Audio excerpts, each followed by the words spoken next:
بسم الله الرحمن الرحیم.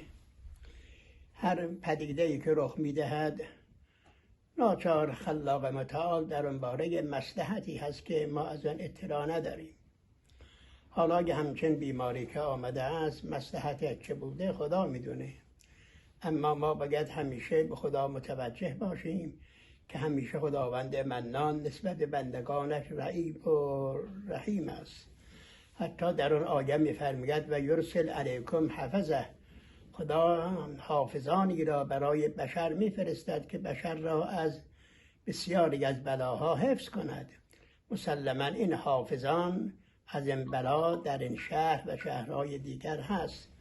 امیدوارم انشاءالله با دعا و توسل خداوند منان این بلا را انشاءالله رفع کند، کما اینکه سابقا هم رفع کرده. البته آقایان باید در اینجا به مسئولان مراجعه کنند.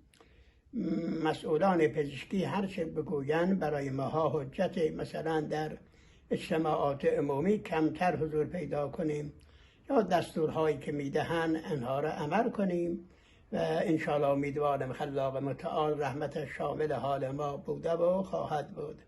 و السلام علیکم و رحمت الله و برکاته.